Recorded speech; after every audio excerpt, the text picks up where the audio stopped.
алдын айтып өткендей, while циклын құрастыру барысында біздің цикліміз шексіз кетіп қалмайтындай арнайы бір жағдайды ойластырып, сол арнайы шартты дұрыс түрде жазу керек. Бірақ кейбір жағдайларда біз циклды басталмас бұрын сразу бұл шексіз бесконечный цикл болады деп көрсетіп қойсақ болады. Мысалға, while true деп жазатын болсақ, true деген дұрыс деген сөз, сонда бізде while'дың жанында бір шарт тұрмайды. While'дың жанында true деген нәрсе тұрады, яғни ылғи дұрыс болады. Сонда while циклі бізде ылғи дұрыс болып, ол шексіз цикл болады емес пе? Немесе while 1 деп қойсақ та болады. Бұл да шексіз цикл дегенді білдіреді. Екеуі бір true, разница жоқ. Бұндай циклдарды қалай тоқтатамыз? Жаңағы break командасын қолданып, қолдан сындыруды бізге жазу керек болады. Мысалға, x бір қолданушының енгізетін саны деп алайық. Int input. Біздің цикліміз шексіз болады. Және мына жерде жазамыз. Егер қолданушының жазған саны 0-ден кіші болатын болса, бір теріс сан болатын болса, онда циклды тоқтатамыз. Және тоқтатпас бұрын жазып қоямыз. Теріс сан енгізілді деп. Сан кездесті дейсілай. Ал егер ондай болмаса, яғни бізде мына жерде тұрған енгізген сан x теріс сан болмаса, онда жалпы t деген бір айнымалы ашасылайын. Сол t плюс 1 деп оң сандардың қанша болған санап отырғанға арналған. Және де мына жерде тағы да бір нәрсені түсіну керек. Break командасын қойғандықтан бізде цикліміз шексіз болып тұр. Либо ол шексіз кетеді, либо ол қолдан сындырылады. Сондықтан да мына жерде else деген конструкцияны жазудың мәні жоқ. Себебі шексіз болса else-ға жетпейді, break-пен сындырылса else-ға мүлдем бармай қалады.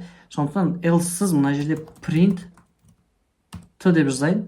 Оң сандардың қанша екенін көруге арналған. Және қазір мына жерде әлі де бізде кодымыз дұрыс емес болып тұр. Себебі қараңыздар, x деген бір санды алады, циклға кіреді. Циклдің ішінде оның оң сан ба, теріс сан ба тексереді. Теріс сан болса, цикл тоқтайды. Ал оң сан болса ше. Мысалға, мен x-ға қазір 5-ті беретін болсам, мына жерде 5-ті берсем, циклға прямой кіріп кетеді, ештеңе тексермей. Ал мына жерде тексерістен 5 деген өтпейді да, break-қа жеткізбейді. Сөйтті t плюс 1 болады. Одан кейін while-ға қайттан кетеміз да, ал x-іміз біздің 5 болып қалды ғой. Мына жердегі if әрдайым 5 кіші 0 деген қате бола береді, break-қа ешқашан жетпейміз, дұрыс па? Сондықтан мына жерде x тең int input деп тағы да жазу керекпіз. Себебі мына бірінші санды жазғаннан кейін, тексеріп болғаннан кейін, циклдің ішінде ол келесі санды сұрайды. Біз келесі бір новый санды жазамыз, сосын соны тексереді мына жерде.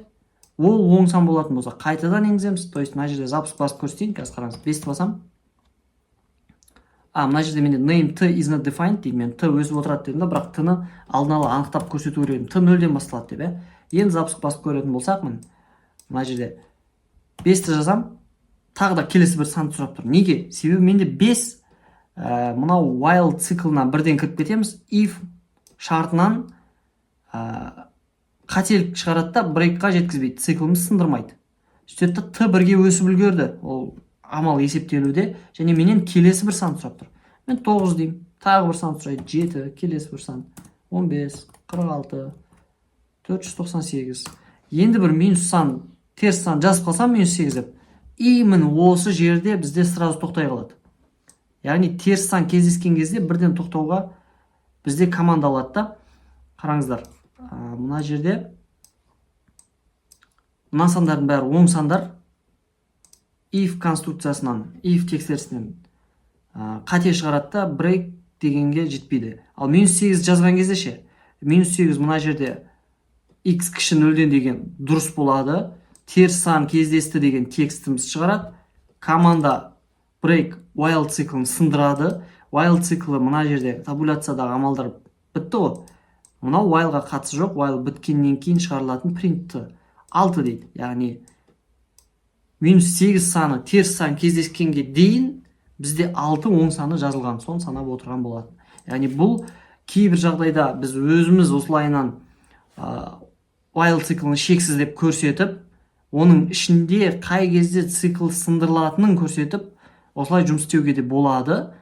Бұл да былайша айтқанда қатеге саналмайды, но в любом случае бұл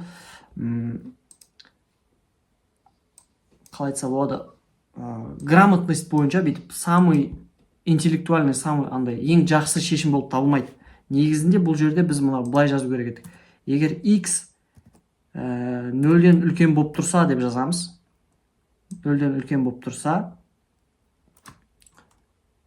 немесе тең болса дейік, өйткені 0-дің өзі де теріс санға жатпайды. Болып тұратын болса, онда t бізде санайтын болады, және келесі сан сұрайтын болады. И одан кейін біз else-тің ішіне салып қоямыз. Мына print теріс сан кездесті деген текстімізді. Теріс сан кездесті.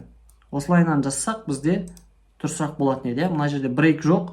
Яғни else командасына кіріп теріс сан кездесті деген сөйлемді мәтінді шығаруға бізде мүмкіндік бар. Мына жерде x бірінші 5 жазайын мысалға, одан кейін 78, 9, одан кейін -5 десем, циклымыз тоқтады да теріс сан кездесті дейді. То есть бағанағы код пен мына кодтың алгоритмді орындау, есепті шығару мәселесіне келгенде айырмашылығы жоқ, бірақ мынау более грамотный жолы болып табылады. Мына жерде қараңыздар, 3 рет оң сан енгізілді, 3 деп оның t количествосын көрсетіп тұр.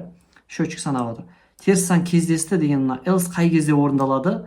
Мына while бұзылған кезде. Мен -5-ті енгізген кезде осы while қате болады да else-қа кетіп қалады. Else-та теріс сан кездесті деген біздің мәліметіміз как раз дайын тұр.